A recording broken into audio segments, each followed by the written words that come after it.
Eastern Europe consists of the following countries: Estonia, Latvia, Lithuania, Belarus, Poland, the Czech Republic, Slovakia, Ukraine, Slovenia, Hungary, Romania, Moldova, Croatia, Bosnia-Herzegovina, Serbia and Montenegro, Albania, Macedonia, Bulgaria, and Russia. Russia's area of 6,592,800 square miles makes it the world's largest country. Although each country is unique, all share a historic similarity. Each spent a period of recent history under the control of another country, either the former Soviet Union or Yugoslavia. The country of Poland lies at the physical center of the European continent. Throughout history, it was an important trade route between East and West. But because of its location, Poland was often the front line in conflicts. Its borders have changed many times. From 1945 until 1989, Poland was controlled by the Soviet Union. When Soviet authority collapsed, Poland became independent and established a democratic government. Poland, like the rest of the countries in Eastern Europe, began to rebuild its economy with social and economic reforms. The capital of Poland, Warsaw, was nearly destroyed during World War II. Poles have rebuilt their city, and today its skyline is dotted with modern buildings. Krakow, the third largest city in Poland, didn't experience the destruction of war, and its grand historic architecture is well known. Today, optimism about the future of Eastern Europe is evident in the resilient people of this region.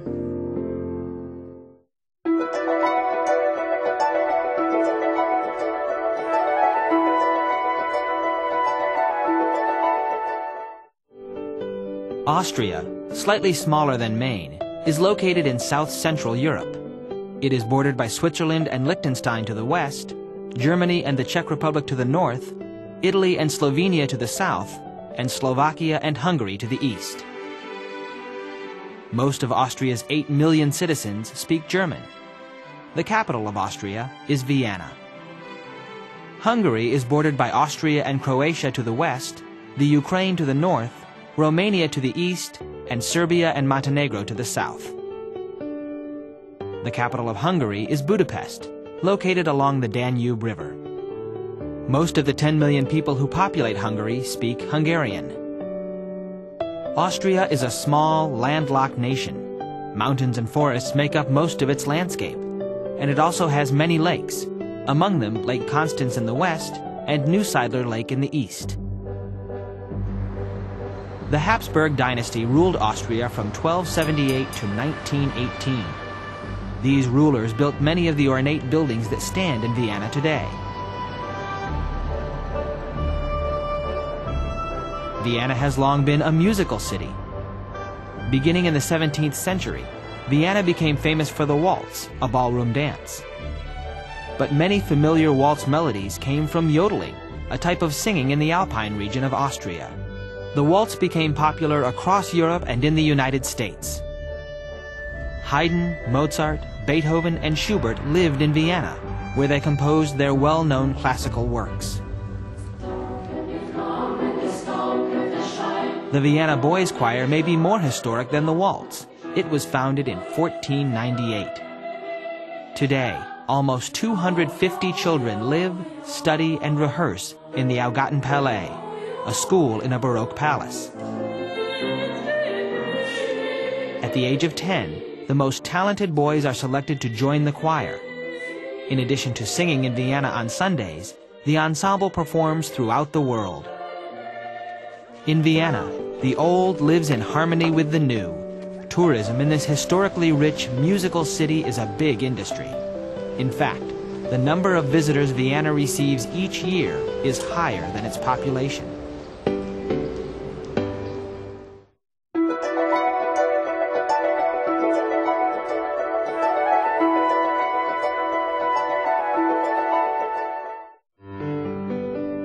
The Czech Republic is a landlocked country in Central Europe. It is bordered by Poland to the north and northeast, Slovakia to the east, Austria to the south, and Germany to the west and northwest. Home to more than 10 million, the official language of the Czech Republic is Czech. The Czech Republic and Slovakia once formed Czechoslovakia. The Communist Party of Czechoslovakia controlled the government until 1989, when Soviet authority collapsed. The Czech Republic separated from Slovakia in 1993 to become an independent country once again. Prague is the capital of the Czech Republic. It is one of Europe's most beautiful cities, reflecting urban life dating back more than 1,000 years. Prague's beautiful buildings, built during Europe's medieval, Renaissance, and Baroque periods, are well preserved, largely because they were spared bombing destruction during World War II. Its old section is an architectural treasure, a maze of cobbled lanes, ancient courtyards, winding passages, and churches. Watching over the city is the 1,100-year-old Prague Castle, known as Pražský hrad, or just Hrad to the Czechs. It is one of the largest medieval castles in the world, and it is the most popular tourist attraction in Prague. Next to the castle stands the Gothic Cathedral of St. Vitus, which began construction in 1344 under the rule of Charles IV. This king built the Charles Bridge as well as other Prague landmarks. Renowned for its historic buildings, bridges, and museums, Prague is a top European travel destination and a busy center for Czech industry. No doubt it will remain important to the economy of the Czech Republic. The Czech Republic was invited to join the European Union, or EU, the international organization comprising most Western European countries. The Czech Republic voted to join the EU in 2004.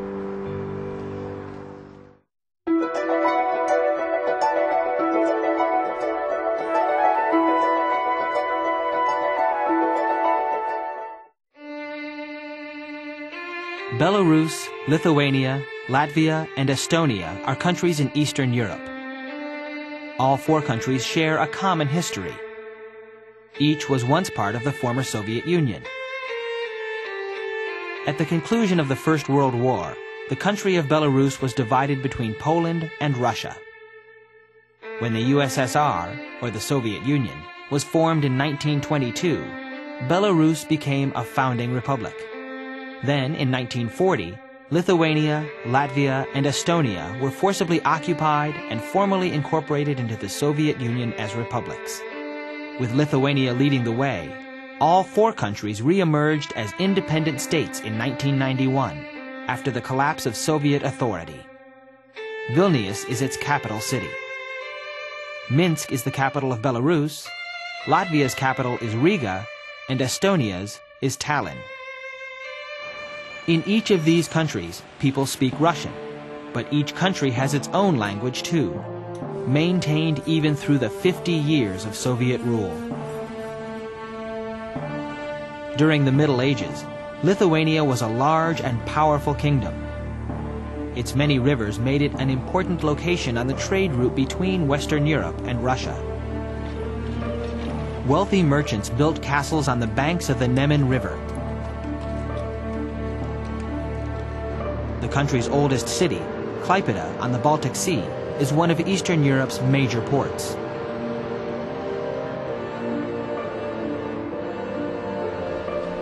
Most Lithuanians live in cities, but they enjoy outdoor activities during every season.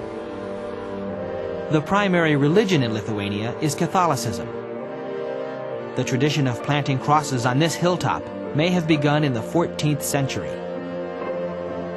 Under Soviet rule, the Russians bulldozed the crosses at least 3 times to demonstrate their control over the Lithuanians. But every time, people replanted the crosses, demonstrating their quiet but willful rejection of Soviet authority.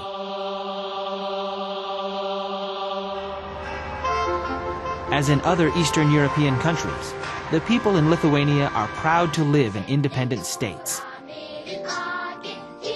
As they work to modernize their economies, they continue to express their heritage and traditional customs.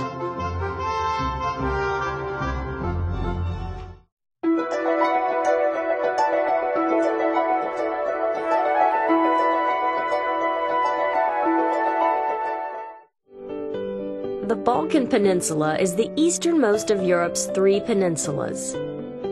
The Balkan countries include the countries of Slovenia, Croatia, Bosnia-Herzegovina, Serbia and Montenegro, Macedonia, Albania, Bulgaria, Romania, and Moldova.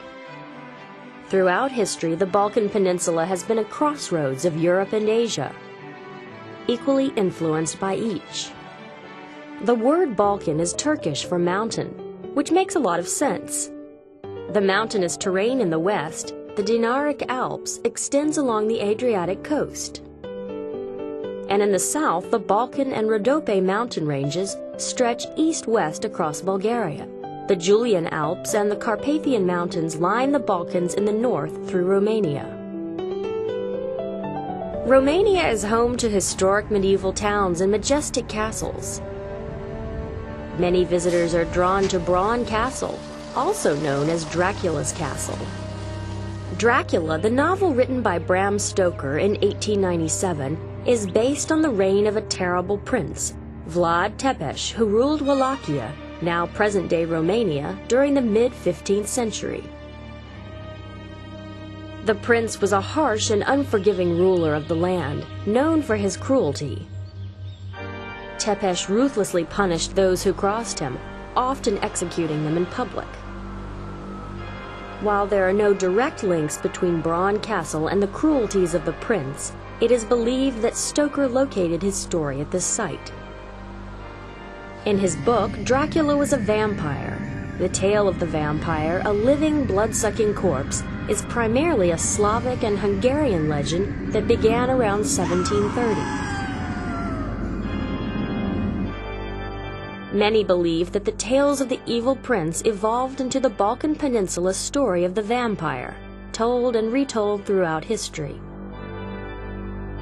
The region's mountainous terrain, dense forest, and imposing castles may have inspired this lasting legend.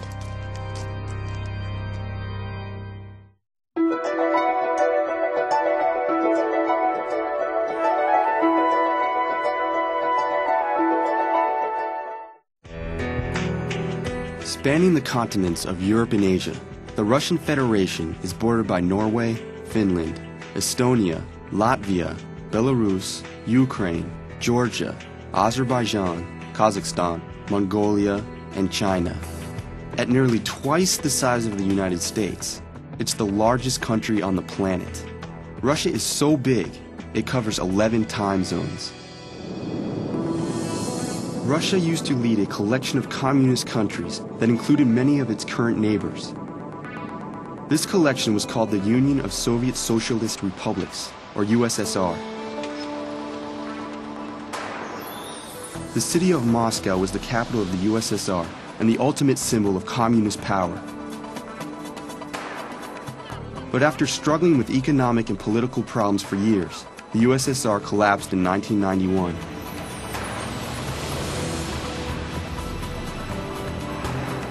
Moscow became the capital city of the newborn Russian Federation. Today, Moscow leads the rest of Russia in population, industry, culture, science, and education.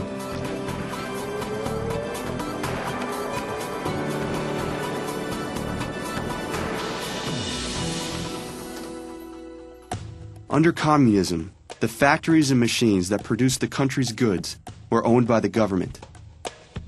The government decided what and how much of everything was produced. But the leaders of the new Russian Federation adopted a democratic political system and a market economy. A market economy is not controlled by a central authority. Capitalism works on a market economy.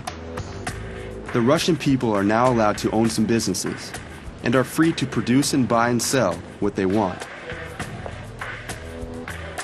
But change has been slow in Russia. The Russian Federation still depends largely on selling off its natural resources to make money. 80% of Russian exports are oil, natural gas, metals, and timber. And Russia still relies on the same outdated machinery and work practices that they have used for decades.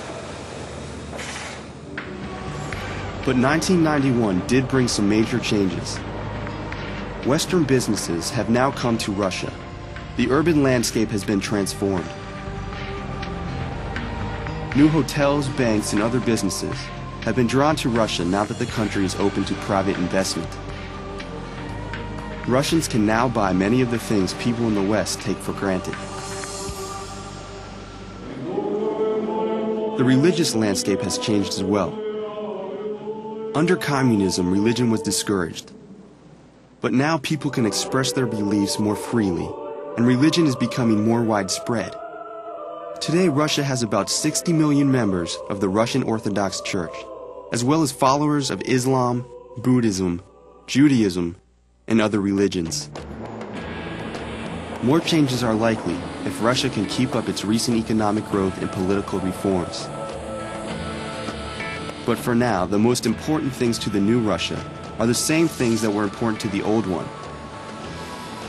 Its workers, its factories, and its traditions.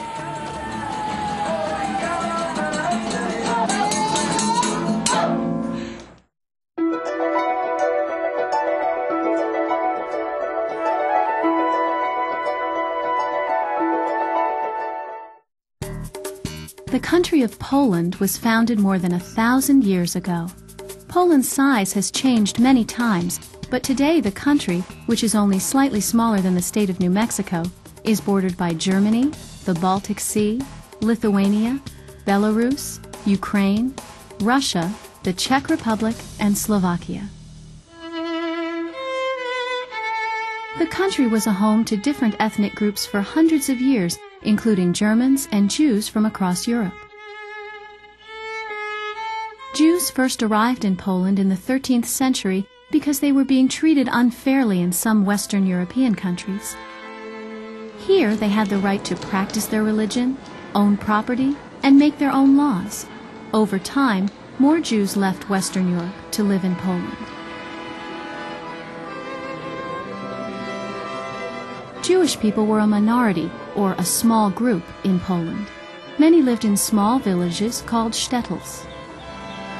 Farmers, business people, and professionals lived and worked in Poland's shtetls and prayed in the village synagogues. But on September 1st, 1939, Nazi soldiers from Germany brought life in the shtetls to a quick and violent end. The Nazis wanted to kill people that they considered racially inferior. They targeted Slavs, mentally ill people, and especially Jews. When the Nazis invaded Poland, they forced Polish Jews to leave their homes and live in small neighborhoods called ghettos, away from other Polish people. The Jews lived in the ghettos until Hitler's Nazi soldiers sent them to die in concentration camps. In some ghettos, people fought against the Nazis. Members of the Jewish Fighting Organization in Warsaw tried for 4 weeks to protect themselves from being sent to concentration camps. The battle that became known as the Warsaw Ghetto Uprising was one of the few open rebellions against the Nazis in Europe. The rebels fought bravely, but the Nazis defeated them. 7,000 Jewish rebels were killed, and 15,000 were taken to concentration camps and killed along with millions more. By the end of World War II, the shtetls were long gone. But today there are survivors who still call Poland their home. Poland's Jewish population has survived for hundreds of years. Even though their community is very small now, these people remember the horrors of the past and live for the hopes of the future.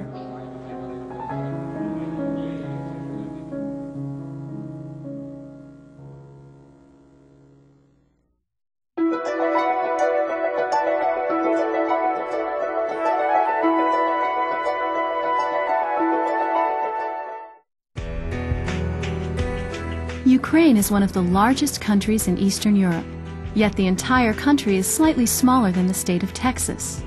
It shares borders with Poland, Slovakia, Hungary, Romania, Moldova, Belarus, Russia, and both the Black Sea and the Sea of Azov to the south. Even though people have lived in the Ukraine since the time of the Greeks and Romans, the country just became independent in 1991. Before 1991, this country was a part of the former Soviet Union. People around the world called the Ukraine the breadbasket of the Soviet Union because of its rich farmland. This country's meat, milk, grain, and vegetables have long been sold throughout Eastern Europe and Russia. Though many Ukrainians live in the countryside and work in the agricultural industry, more than half of the Ukraine's 48 million people live in its cities. This includes Ukrainians, Russians, and people of many other Eastern European ethnicities. Many Ukrainians have jobs in the country's banks, restaurants, factories, and farms, but roughly 1/3 of the nation's people live in poverty. And many of the Ukraine's industries are in desperate need of modernization. On April 26, 1986, the aging Chernobyl nuclear power plant exploded. Particles of radioactive dust spread over northern Ukraine and its neighboring countries. The radiation contaminated everything near the reactor. Anyone who ate vegetables, meat, or dairy products from that area risked becoming sick or dying. Some of Ukraine's farms remain too radioactive to grow food safely, so farmers must grow grain and raise animals on contaminated soil or on the limited supply of land that has not been contaminated. Ukrainians are rebuilding their country, but the process takes a lot of time. Many people are not able to afford treatment for the effects of Chernobyl's radiation. And doctors expect that thousands of Ukrainians will develop cancer because of radiation. But Ukrainians are doing their best to put Chernobyl behind.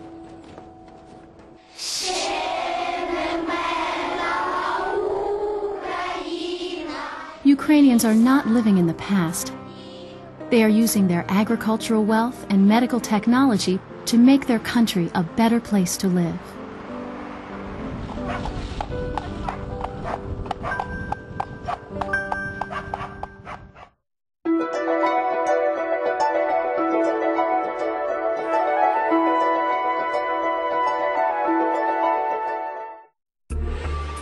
Serbia and Montenegro is located in southeastern Europe.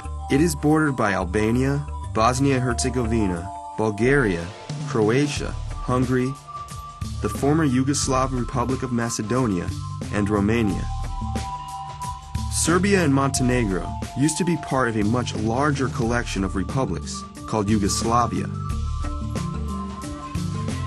In the early 1990s, Yugoslavia unraveled along ethnic lines, and most of its republics split off and became independent countries. Kosovo, a province within the Republic of Serbia, tried to break away as well. The ethnic Albanian majority in Kosovo wanted to escape the increasingly brutal rule of the Serbs, who were now the most powerful republic in Yugoslavia. But the Serbs wouldn't let Kosovo go. Years of guerrilla war followed. Thousands died, and thousands of ethnic Albanians were driven from their homes. Following a NATO bombing campaign on Serb troops, United Nations peacekeepers moved into Kosovo in June 1999. They've been there ever since. But the war had left behind an invisible killer. Landmines and unexploded bombs. Both sides laid thousands of landmines. And years of fighting left unexploded bombs and ammunition scattered throughout the region. Though the fighting was over, people still suffered from the war. So Robbie and the dog handler, if you can make your But now Kosovo is slowly becoming a safer place. as workers have begun clearing the landmines left behind from the war. I've never been in a minefield as dense as this one, personally. I've worked in Cambodia, Kuwait, Mozambique, a few other smaller countries in Africa, and never, ever the density of mines that I've found here. These teams of UN-sponsored landmine removers are doing the dangerous and time-consuming work of finding and eliminating the hidden landmines. In their first year, the deminers cleared nearly half the mines and unexploded bombs in Kosovo. And injuries from mines have been cut in half. They still have work to do, but the deminers have already cleared many areas near farms and schools. With these areas cleared, the people are now returning to their villages and are beginning to rebuild their homes, schools, hospitals, and their lives. The really, really good feelings I actually get is once we've completed an area, is actually going back there and seeing it being used. You've seen these people staying away, they can't grow their crops, they just can't access the ground. And then you've cleared it, you've gone in there and you'll see villages grow, you'll see life come back into villages. That's the good feeling I get.